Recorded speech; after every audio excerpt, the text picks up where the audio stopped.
Salut tout le monde, comment allez-vous? J'espère que vous allez bien. Nous avons une nouvelle séance de grammaire et cette fois-ci avec les compléments directs et les compléments indirects. Dans une phrase, nous avons le complément d'objet direct, le complément d'objet indirect et le complément circonstanciel.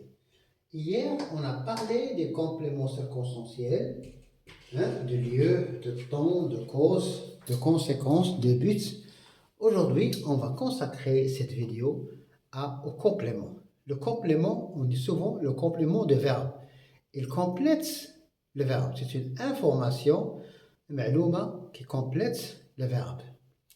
D'accord? Alors, dans la première phrase, dans ce rang, nous avons les compléments directs et dans ce rang, nous avons le complément indirect. Alors, souvent, on appelle ça les compléments essentiels ou bien les compléments d'objet indirect et le complément d'objet indirect.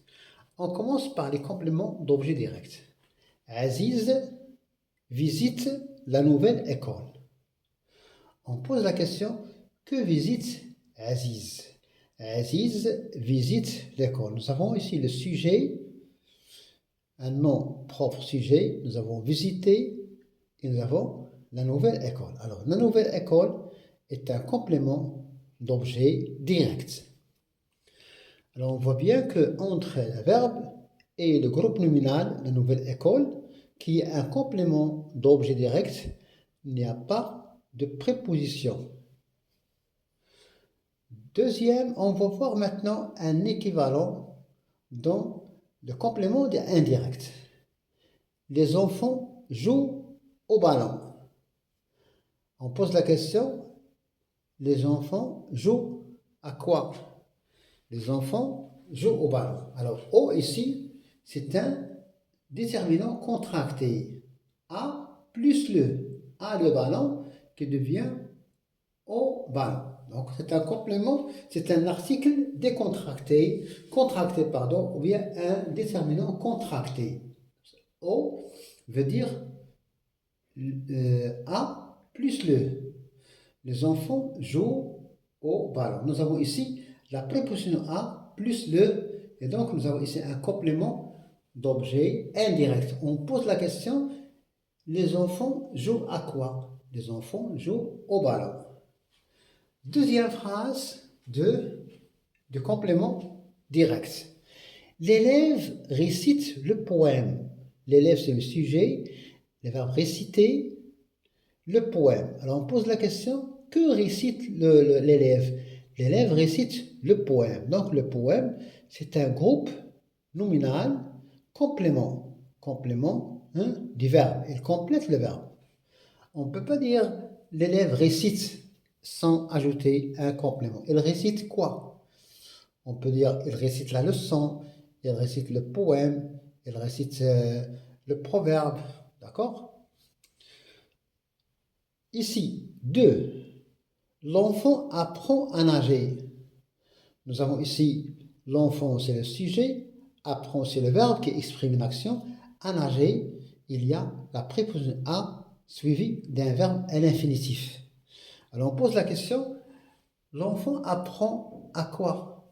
Que apprend l'enfant? Alors l'enfant apprend à nager. Nous avons ici l'infinitif. A suivi de l'infinitif, ici O suivi du nom. Groupe nominal, ici nous avons l'infinitif. Alors A, la préposition A fait de cette phrase un complément indirect. Il apprend à nager.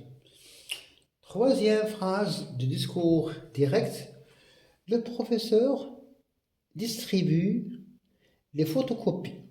Alors nous avons le sujet de cette phrase, c'est le professeur, c'est un groupe nominal sujet, c'est la fonction.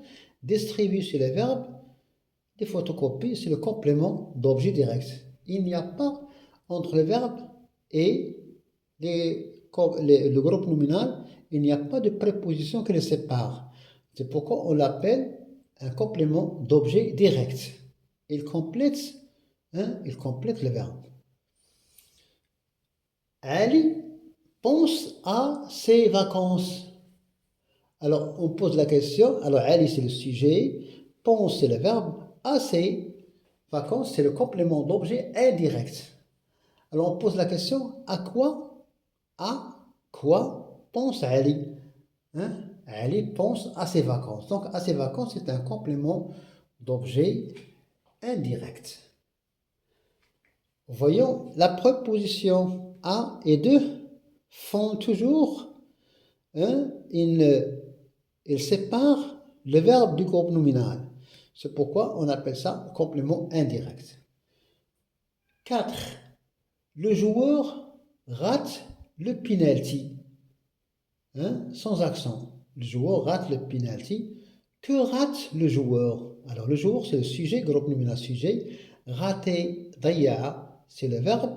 Et le penalty, c'est le complément d'objet direct. On voit bien, il n'y a pas de préposition ni à ni de entre le verbe et le groupe nominal qui est un complément d'objet direct.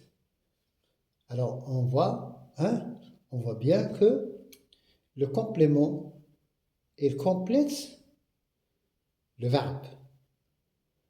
Alors, nous sommes arrivés ici. L'auteur parle de son dernier roman. Alors l'auteur, c'est le sujet, parle, c'est le verbe. De son dernier roman, c'est un complément d'objet indirect. Alors, on pose la question pour répondre à la question, quelle est la fonction de son dernier roman? On pose la question, de quoi parle l'auteur? De quoi parle l'auteur? Alors, l'auteur parle de son dernier roman. Alors, ici, on voit bien, ici, la préposition de a rendu cette partie de ce groupe nominal indirect. L'enfant a perdu son portable. Alors, l'enfant, c'est un groupe nominal sujet, a perdu, c'est le verbe perdre au passé composé. Son portable, c'est un complément d'objet direct. On pose la question, qu'a perdu l'enfant? Qu'a perdu l'enfant? Alors, l'enfant a perdu son portable, ou bien son téléphone portable. Alors, on voit bien, il n'y a pas de préposition, ni à, ni de. Cinquième, l'enfant obéit à son père, ou bien le garçon obéit à son père. Le garçon, c'est un groupe nominal sujet. Obéir, le verbe obéir, c'est un verbe. À son père, c'est un complément d'objet indirect. On pose la question, à qui obéit le garçon? Le garçon obéit à son père. Nous avons aussi la préposition qui fait que cette partie est un complément d'objet indirect. Dernière phrase, Omar doit partir. Hein? Omar doit partir. Nous avons ici le sujet, le verbe, et nous avons ici un verbe à l'infinitif. D'accord? Alors, que doit faire Omar? Omar doit partir. Donc, partir, c'est un complément du verbe. D'accord? On ne peut pas dire Omar doit et on s'arrête. Donc, là, le complément est indispensable, ضروري للجملة. Pour que la phrase soit complète de sens, pour qu'elle exprime un sens, il faut toujours un mot qui complète le sens. Dernière phrase, la fille parle de ses amis à sa mère. La fille, c'est le sujet, groupe nominal sujet, parle, c'est le verbe, de ses amis, c'est le complément d'objet indirect. Voyons ici, la préposition de à entraîne toujours un complément d'objet indirect. Alors, pour résumer, pour compléter le sens d'une phrase, on a besoin d'un sujet, d'un verbe et d'un complément. Le complément peut être direct, comme c'est le cas ici, sans préposition, et le complément indirect avec des prépositions comme à et de.